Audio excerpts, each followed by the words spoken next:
Sa bawat ospital, may mga lihim na hindi kailanman nailalabas sa liwanag, mga kwentong hindi nais pag-usapan. Mga aninong gumagala sa dilim.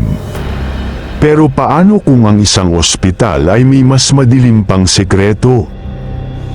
Isang silid na hindi dapat pasukin. Isang boses na humihingi ng tulong. At isang kaluluwang hindi matahimik dahil hindi siya namatay ng natural. Ako si Jaime, isang security guard sa San Simon General Hospital. Isang gabi, natuklasan ko ang isang kwento ng panlilinlang, eksperimento, at hindi makatarungang kamatayan. At ngayon, ako na ang susunod na biktima.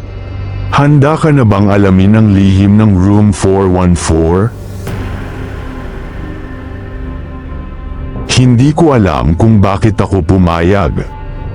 Siguro dahil kailangan ko ng pera, o baka gusto ko lang ng bagong karanasan. Pero sa unang gabi ko pa lang bilang night shift guard sa lumang ospital na yon, naisip ko nang mali ang desisyon ko.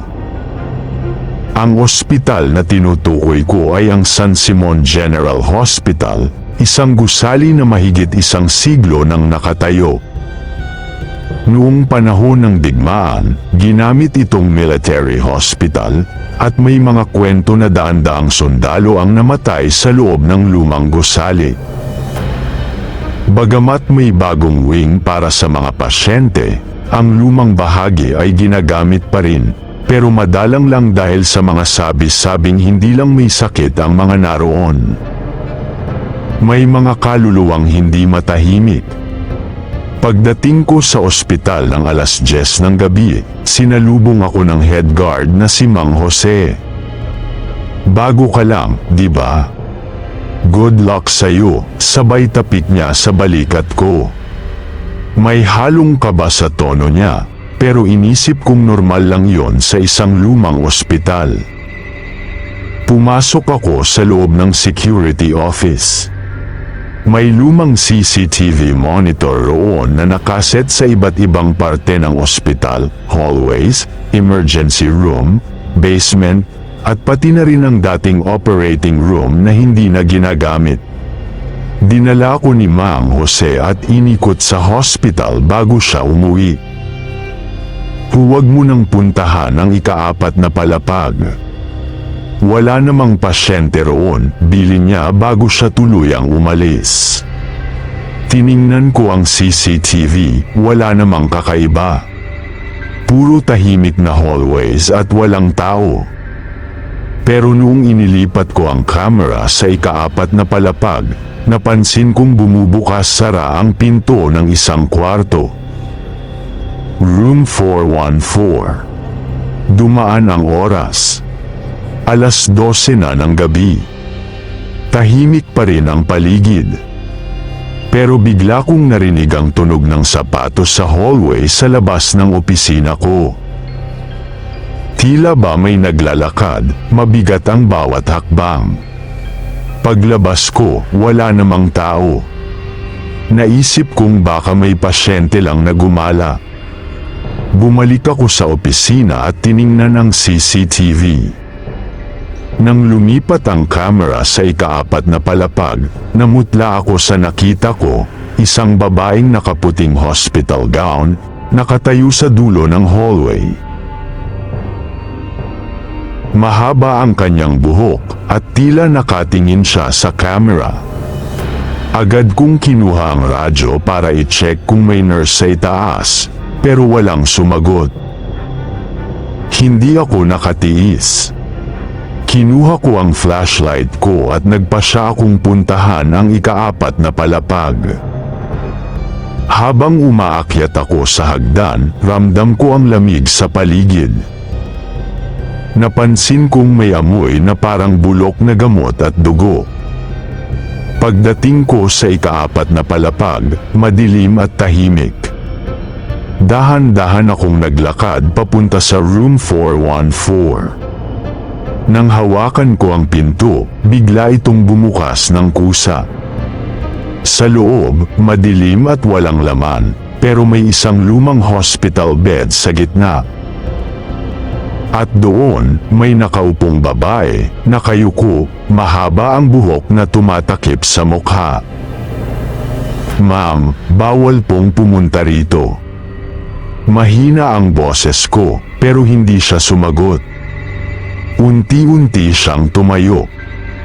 Nang tumingala siya, nakita ko ang mukha niyang putlang-putla, ang mga mata ay itim na parang butas, at ang bibig niya ay parang punit na umaabot hanggang tainga.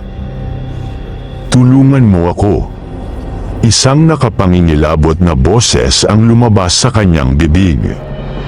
Bigla siyang sumugod sa akin. Napatakbo ako pababa, halos madapa sa hagdan. Pagkarating ko sa security office, hingal na hingal ako. Pero nang tingnan ko ang CCTV, nakatayo siya sa harap ng pinto ng opisina ko. At doon, nagdilim ang paningin ko. Nagising akong nakahandusay sa malamig na sahig ng security office. Nanginginig ang katawan ko, at ang buong paligid ay tila ba umiikot. Hindi ko alam kung ilang minuto akong nawala ng malay, pero nang iangat ko ang tingin sa CCTV monitor, muntik na akong mapasigaw. Nandoon pa rin siya. Ang babae sa hospital na nakagown. Nakatayo sa harap ng pintuan, nakatingin direkta sa camera. Pero ang mas nakakapangilabot, ang ulo niya ay unti-unting lumilingon sa direksyon ko, kahit hindi siya gumagalaw. Dahan-dahan kong inabot ang radyo. Vez, may problema rito sa ika-4 na palapag. Kailangan ko ng backup, over. Walang sagot. Vez, naririnig niyo ba ako? May.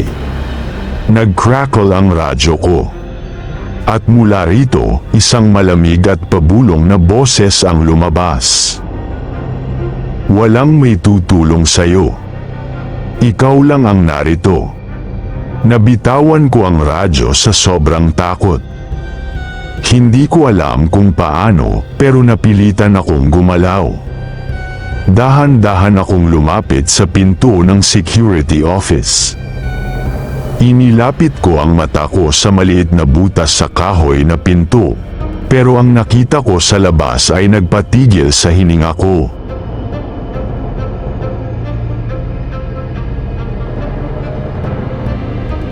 Isang anino. Malaki. Payat. Hindi normal ang hugis ng katawan. At naririnig ko ang mabigat nitong paghinga sa kabila ng pinto. "Huwag mong bubuksan ang pinto."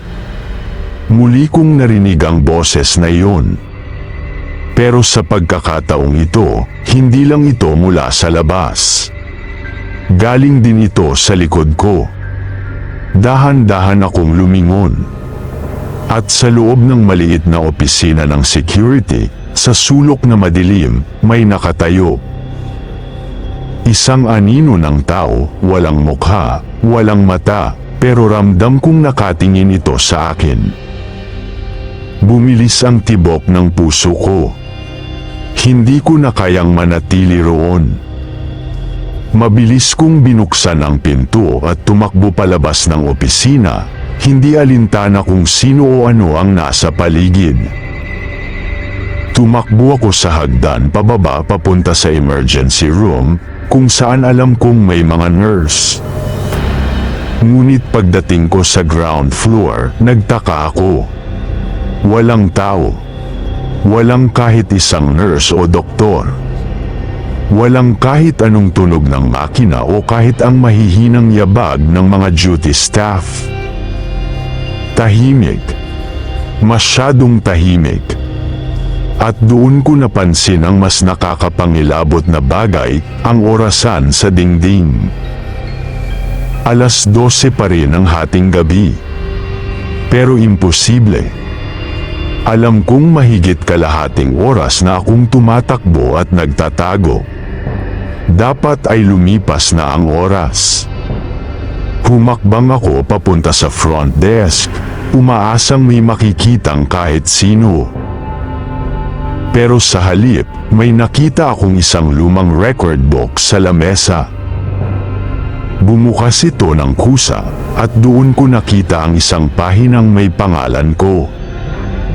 At ang nakasulat ay ito: namatay ako, 12 ng Pebrero taong 1985. San Simon General Hospital. Dahilan ng kamatayan, hindi matukoy. Nalaglag ang libro mula sa kamay ko.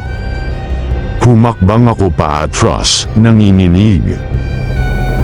At nang tumingin ako sa malalaking salamin sa reception area, wala akong refleksyon. At sa likod ko, nakatayo ang babaeng may punit na bibig, nakangiti sa akin.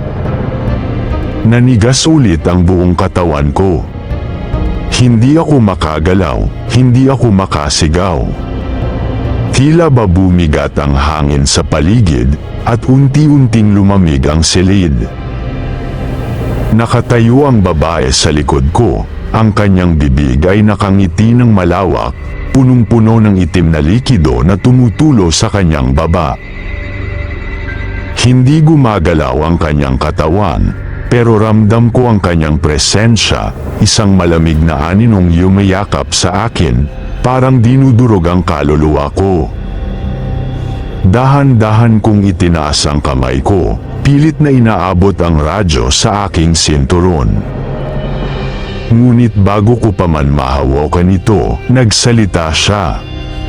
Matagal na kitang hinihintay. Napakurap ako. Sa isang iglap, biglang nagbago ang paligid. Wala na ako sa reception area. Nasa ibang bahagi na ako ng ospital, isang lumang ward na puno ng mga sirang kama at lumang kortina. Ang ilaw ay mahina, kumikislap-kislap, at ang mga dingding ay may bahid ng lumang dugo. Huwag kang aalis. Mula sa sulok ng silid, may isang kama na may nakahigang katawan. Lumapit ako ng dahan-dahan, kinakabahan sa kung ano ang makikita ko. Nang halos abot kamay ko na ito, biglang gumalaw ang katawan. Dahan-dahan itong bumangon. At nang makita ko ang mukha nito, halos tumigil ang puso ko. Ako iyon. Ako mismo, duguan, at may malalalim na sugat sa dibdib. Ang bersyon kong yun ay nakatitig sa akin ng diretso, walang emosyon, pero ang mga mata nito ay puno ng kadiliman. Bakit ka bumalik? Tanong nito sa akin. Nanginginig ako. Anong ibig mong sabihin? Hindi ako bumalik, nandito lang ako para magbantay. Ngunit ngumiti ang bersyon ko, isang ngiting punong-puno ng panunuya.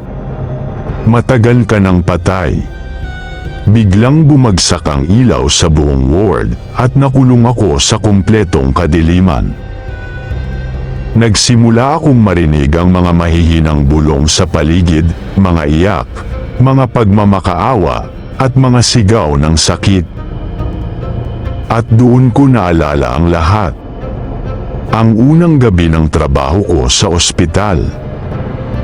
Hindi ako talaga ang bagong security guard. Matagal na akong nagbabantay rito. Matagal na akong isa sa kanila. Bumalik ang alaala, ang pagtakbo ko noon sa madilim na hallway, ang pakikipaglaban ko sa anino sa ika-4 na palapag, at ang malamig na kamay na humila sa akin papasok sa kwarto 414. Doon ako namatay. Bigla akong napabalik sa kasalukuyan. Nakita kong bumukas ang pinto ng ward at may pumasok, isang lalaki, suot ang uniforme ng security. Ako. Isa na namang bersyon ko. Napaatras ako habang unti-unti siyang lumapit sa akin.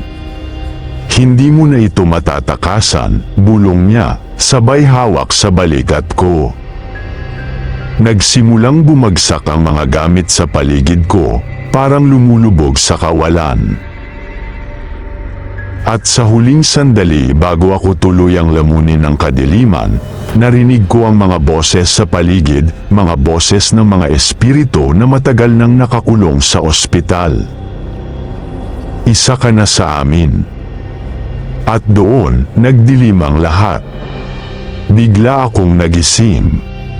Hingal na hingal ako, pawis na pawis ang buong katawan. Nakaupo ako sa loob ng security office, nakasandal sa lumang upuan. Nanginginig pa ang mga kamay ko habang pinipilit kong bumalik sa ulirat. Bangungot lang ba yon? Bulong ko sa sarili ko. Tumingin ako sa paligid, normal ang lahat. Bukas pa rin ang lumang CCTV monitor, pinapakita ang mga hallway ng ospital. Wala akong nakikitang kakaiba. Wala ang babaeng may punit na bibig, wala ang anino sa dilim.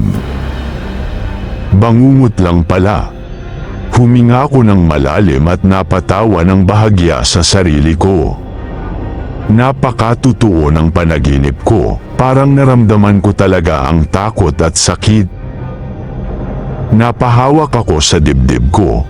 Inaasahang mararamdaman ang sugat na nakita ko sa bangungot, pero wala naman. Tumayo ako at naglakad palabas ng opisina. Normal pa rin ang paligid ng ospital. May ilang nurse na abala sa front desk, may isang doktor na naglalakad sa hallway, at may ilang pasyenteng natutulog sa mga kwarto. Nakangiti akong lumapit sa front desk. Grabe, bangungot yata ang inabot ko kanina, sabi ko sa nurse na naka-duty. Napatingin siya sa akin, kita sa mukha niya ang pagtataka. Bakit? Tanong ko, medyo kinakabahan. Hindi agad sumagot ang nurse. Imbes, siniko niya ang katabi niyang nurse at tinuro ako. Pareho silang nagpalitan ng tingin, parang may isang malaking sekreto silang hindi masabi. Okay lang po ba kayo, sir? Tanong ng isa sa kanila. Oo naman. Parang naidlip lang ako saglit at nanaginip ng masama. Sagot ko, pilit na ngumingiti. Hindi pa rin sila mukhang kumbinsido. Lalo akong kinabahan. Ano bang problema? Tanong ko ulit. Nagkatinginan sila, Sir, pasensya na, pero ilang oras na po kayong tulala sa opisina nyo. Tinatawag namin kayo, pero hindi kayo sumasagot. Wika ng isang nurse. Napakunot ang noo ko. Ilang oras? Simula pa po kaninang 10:00. Napatingin ako sa wall clock. 3:00 na ng madaling araw. Paanong 5 oras akong nawala ng ulirat? Hindi ko maintindihan, bulong ko. Pakiramdam ko sandali lang akong nanood ng CCTV tapos nakatulog. Tapos bigla po kayong lumabas, nanginginig. Tapos parang walang kaluluwa. Ramdam kong nangingilabot ako. Hindi ko alam kung anong paniniwalaan ko, bangungot lang ba talaga ang lahat ng nangyari? O may isang bahagi ng katotohanan ang nakita ko? Pilit kong inalis sa isip ang takot. Baka pagod lang ako. Ninitian ako ng nurse. Baka nga po. Pero sir, may isa pa po kaming napansin. Ano? Muling nagkatinginan ang mga nurse. Ang isa sa kanila ay tila ba nag-aalinlangan kung dapat pa niyang sabihin. Sir, may lumabas pong pangalan niyo sa lumang record book namin. Nalaglag ang puso ko. Anong ibig mong sabihin? Kinuha ng nurse ang isang lumang aklat mula sa ilalim ng front desk. Lumang-luma ito, makapal ang alikabok at tila ba ilang dekada nang hindi nagagalaw. Dahan-dahan niyang binuksan ang isang pahina at tinuro ang pangalan ko. Namatay sa ika-4 na palapag. Ika-12 ng Pebrero taong 1985. 1985. Humakbang ako paatras. Hindi ito maaaring totoo. Napatingin ako sa malaking salamin sa reception area. At doon, muntik na akong mapasigaw. Wala akong refleksyon. Sa halip, nakatayo ang babaeng may punit na bibig. Ngumiti siya. At binulong ang isang bagay na nagpakulog sa kaluluwa ko. Hindi ka nagising sa bangungot. Hindi ka na talaga magigising. Hindi ako makagalaw.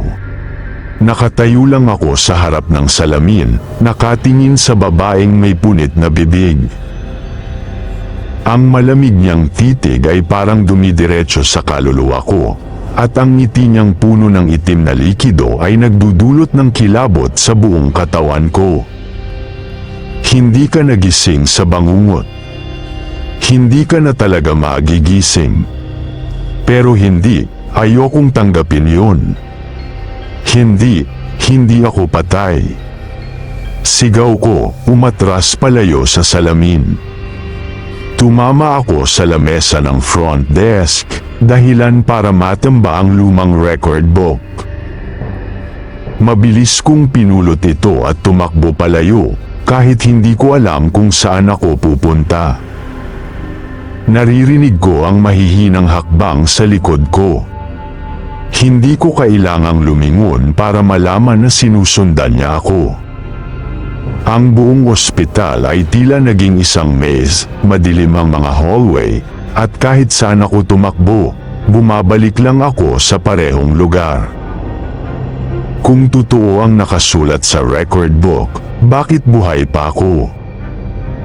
Paano ako makakatakas? Napatingin ako sa isang lumang sign na nakadikit sa dingding. Records room. Doon na lang ako tumakbo. Baka may sagot doon. Pagdating ko sa records room, agad kong sinara at nilock ang pinto. Kinuha ko ang flashlight ko at sinindihan ang paligid. Puno ito ng lumang file ang cabinets, mga kahon ng papel, at mga sirang typewriter. Mabilis kong hinanap ang lumang dokumento tungkol sa akin. Pagbukas ko ng isang drawer na may label na Security Personnel 1985, may nakuha akong isang lumang file. Doon ko nakita ang isang lumang litrato. Ako iyon. Pero mas bata. At nasa tabi ko ang isang matandang lalaki, si Mang Jose, ang dating head guard na nag-orient sa akin nung unang gabi ko. Pero paano? Paano ako nasa litrato kung matagal nang patay ang mga taong ito? Masama ang pakiramdam ko. Binasa ko ang report. Ika-12 ng Pebrero taong 1985. Isang security guard ang natagpuang patay sa ika-4 na palapag ng ospital. Ayon sa investigasyon, tila may iniimbestigahan siyang anomalya sa ospital bago siya namatay. Natagpuan ang kanyang katawan sa loob ng room 414, nakanganga, warat ang dibdib, at walang puso. Hindi natukoy ang dahilan ng kamatayan, pero maraming nagsasabing may kinalaman ito sa isang babaeng pasyente na namatay sa parehong kwarto noong 1975. Babaeng pasyente. Napahawak ako sa ulo ko. Siya ba ang babaeng nakaputi? Dahan-dahan kong hinanap ang file tungkol sa kanya. Pagbukas ko ng isang folder, nakita ko ang kanyang pangalan. Lucia Ramirez, 23 taong gulang, namatay noong 1975 sa room 414. May nakasulat na note sa ilalim. Si Lucia ay isang pasyente na sumailalim sa eksperimento ng ospital. Hindi ito dokumentado, pero ayon sa ilang sources, ginamit siya sa isang iligal na operasyon na may kinalaman sa paglipat ng organo. Natagpuan siyang patay kinabukasan, warat ang katawan, at nawala ang kanyang puso. Simula noon, maraming staff ang nakaranas ng kababalaghan sa ika-4 na palapag, lalo na sa room 414. Nalaglag ang papel mula sa kamay ko. Kaya pala hindi siya matahimik. Biglang lumamig ang paligid. May naramdaman akong presensya sa likod ko. Dahan-dahan akong lumingon. At nandoon siya. Si Lucia. Mas malapit. Mas malinaw. Ang kanyang mata ay walang kulay, at ang punit niyang bibig ay tila ba mas lumawak. Ngunit sa pagkakataong ito, hindi takot ang naramdaman ko, kung hindi awa. Hindi mo ba nahanap ang kapayapaan? Tanong ko sa mahinang boses. Hindi siya sumagot. Pero sa isang iglap, nasa harapan ko na siya, at hinawakan ng dibdib ko gamit ang malamig niyang kamay. Nakita ko ang isang batang nurse ang palihim na lumapit sa akin at sinabing may nangyayaring hindi tama sa ospital. Sinundan ko ang mga ebidensya hanggang sa madiskubre ko ang kwarto kung saan nakalagay ang mga iligal na organ transplant. Doon ko nakita si Lucia, patay, nakabukas ang dibdib, at wala ng puso. Nang bumalik ako sa kasalukuyan, nakatingin pa rin siya sa akin. Sa unang pagkakataon, nakita kong bumagsak ang luha mula sa kanyang mga mata. Tulungan mo akong makahanap ng hustisya, mahina niyang bulong. Alam kong ito ang dapat kong gawin. Pero paano ko sisimulan? At paano ako makakatakas mula sa ospital na matagal nang hindi nagpapalaya ng mga kaluluwa? Lucia, mahina kong bulong. Sino ang may kagagawa nito sa'yo? Biglang nagdilim ang paligid at para akong hinatak sa isang panaginip. 11 ng Pebrero taong 1975. Nakita ko ang isang malungkot na ospital na puno ng pasyente. Nakasuot si Lucia ng isang simpleng puting gown, nakaupo sa isang lumang kama sa room 414. Mukhang payapa siya, pero may takot sa kanyang mata.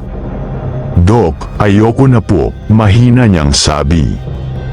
Sa harapan niya, may isang lalaking doktor, matangkad, may edad na, at may malamig na titig. Nakasuot siya ng lumang uniforme ng doktor na may nakaburdang pangalan. Dr. Alfonso Vergara. "Pasensya na, Lucia," sabi ng doktor habang inilabas ang isang karayom.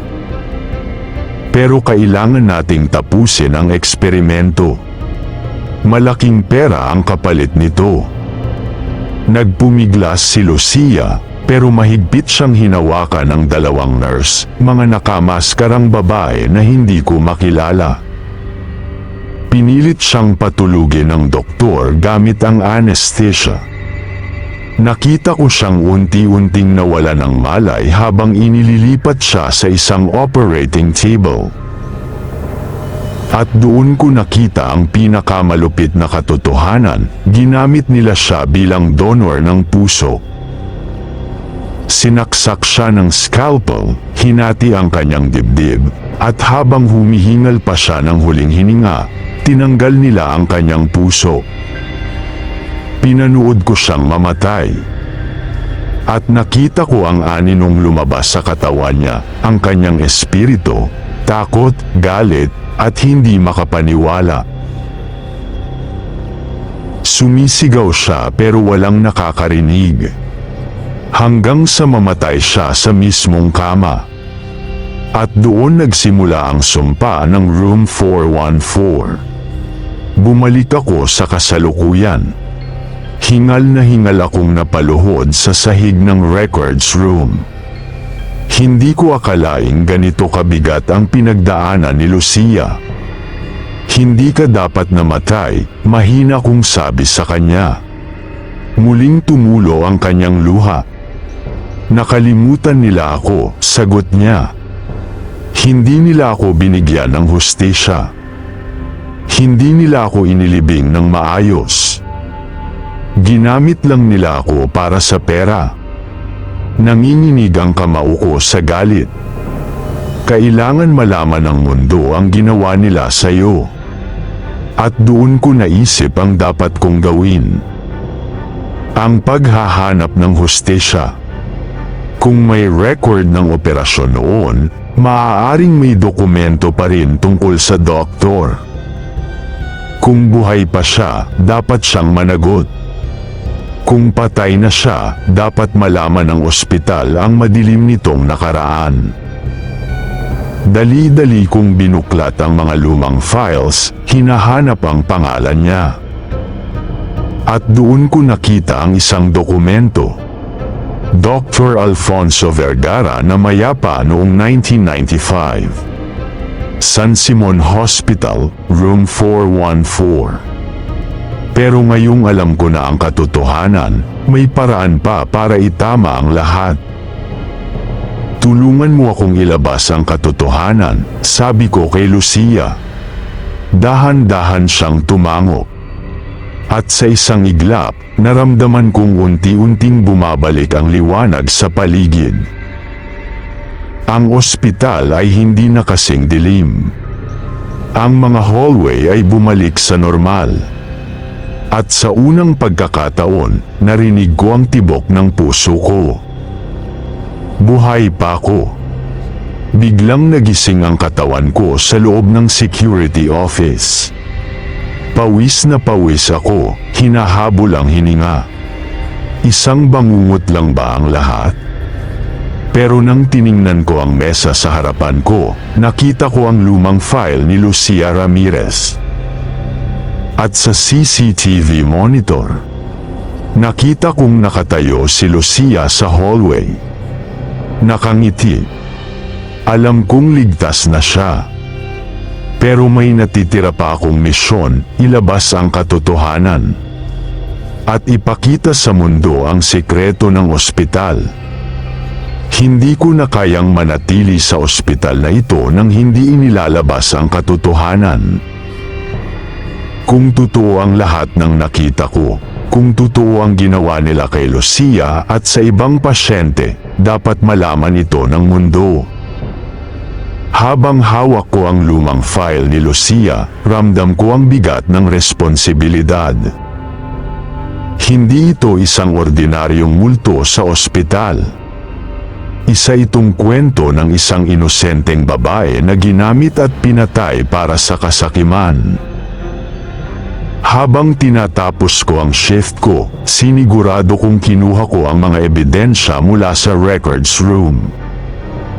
Ang file ni Lucia Ramirez. Ang listahan ng mga doktor at nurse na sangkot sa eksperimento. Pero bago pa ako makalabas ng ospital, biglang namatay ang lahat ng ilaw. Bumigat ang hangin. Alam kong may presensya sa likod ko. Dahan-dahan akong lumingon. At doon ko siya nakita. Isang matandang lalaking doktor, nakasuot ng lumang puting coat, duguan ang harapan. Maputla ang kanyang mukha, at ang kanyang mga mata ay puno ng galit. Si Dr. Alfonso Vergara. Anong ginagawa mo? Malamig niyang tanong. Nanigas ako sa kinatatayuan ko. Hindi ko akalain na kahit patay na siya, sinusubukan pa rin niyang itago ang ginawa niya. Hindi nakita kayang itago, Dok, mahina kong sagot. Lalabas na ang katotohanan. Biglang lumapit siya sa akin. Hindi mo naiintindihan, sabi niya habang naglalakad. Akala mo bayani ka? Akala mo may magbabago? Walang makikinig sa'yo. Ramdam ko ang bigat ng kanyang presensya, pero hindi ako umatras. Lucia, tawag ko. Tulungan mo ako. At sa isang iglap, lumitaw siya. Si Lucia, ang dating mahina at takot, ngayon ay nakatayo sa tabi ko, hindi na nanginginig. Hindi na siya isang biktima. Tama na, mahinang sabi niya. Napaatras si Dr. Vergara. Hindi pwede. Dahan-daang inilapit ni Lucia ang kanyang kamay sa doktor. At sa sandaling yun, biglang bumuka ang sahig sa ilalim ni Dr. Vergara, isang madilim na hukay na tila hinihigop siya pababa. Sumisigaw siya, nagpupumiglas. Hindi ako dapat mapunta rito. Hindi ako makasalanan. Pero walang nakinig. At sa isang iglap, nawala siya. Nagsara ang hukay at bumalik ang katahimikan. Kinabukasan, nagpunta ako sa isang reporter na kakilala ko. Dinala ko ang lahat ng ebidensya, ang mga dokumento, ang record book, at ang mga files ng mga misteryosong pagkamatay sa Room 414. Totoo ba to? Tanong ng reporter. Nagulat sa kanyang nabasa. Oo, sagot ko.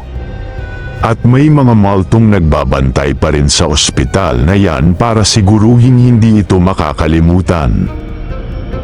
Lumabas ang balita tungkol sa San Simon General Hospital sa telebisyon, sa mga pahayagan. Muling binuksan ang investigasyon sa mga nangyari noon at napag-alaman na may ilang kasabwat na doktor at ospital na pilit na tinakpan ang kaso. Simula noon, naging normal na ang ospital. Wala nang kababalaghan, wala nang pagkawala ng tao, wala nang aswang na multo. At ako, nagpatuloy ako sa buhay, isang buhay na minsan kong nawala, pero nakuha kong bawiin. Dahil sa isang babaeng hindi sumuko sa paghahanap ng hustisya. Pagkalipas ng isang linggo, akala ko tapos na ang lahat. Akala ko sapat nang mailabas ang katotohanan tungkol kay Lucia at sa mga doktor na sangkot sa madilim na lihim ng ospital. Sa kabila ng mga ebidensya, sa kabila ng lahat ng lumabas na impormasyon, patuloy pa rin itong nag-ooperate. At may mas masama pang balita, tinatakpan ng ospital ang iskandalo. Hindi ko mapayagang manatili itong ospital na para bang walang nangyari. Kaya nagdesisyon akong pumunta sa mga pulis upang isumite ang lahat ng ebidensya. Dinala ko ang mga lumang record ng ospital. Mga pangalan ng doktor at nurse na sangkot sa eksperimento. Record ng pagkawala at pagkamatay ng mga pasyente sa Room 414. Listahan ng mga anomalya at misteryosong kaso ng pagkamatay sa ospital. Matapos suriin ng mga investigador ang aking mga ebidensya, naglabas sila ng formal investigation order. Hindi na ito maitatanggi. Kailangan ng panagutin ang ospital. Matapos ang 3 buwan ng pagsisiyasat, isinara ng gobyerno ang ospital dahil sa mga napatunayang kaso ng medical malpractice, illegal na organ harvesting, at pagtatago ng mga ebidensya. Ang buong pamunuan ng ospital, kabilang ang kasalukuyang direktor, ay inaresto at sinampahan ng kaso. Ang mga pamilya ng mga biktima, kabilang na ang pamilya ni Lucia, ay nakatanggap ng hustisya. Inilibing ng maayos si Lucia at sa unang pagkakataon, natanggap niya ang pahinga na matagal niyang hinintay. Bago tuluyang buwagin ang lumang gusali ng ospital, bumalik ako sa harap nito. Sa huling pagkakataon, tumingin ako sa bintana ng room 414. At doon ko siya nakita. Si Lucia. Hindi na siya mukhang multo, hindi na siya duguan, hindi na siya nakakatakot. Ngayon, isa na lang siyang payapang anino, nakangiti sa akin. Tapos na ang lahat, sabi ko sa hangin. Dahan-dahan siyang tumango, at sa isang iglap, nawala na siya. Hindi na siya nakulong sa ospital. At ako, sa wakas, alam kong natapos ko na ang aking misyon. Dahil hindi lang dapat ang multo ang nawawala. Dapat mawala rin ang kasamaan ng mga taong dapat ay nailigtas ng buhay, pero sila mismo ang pumapatay.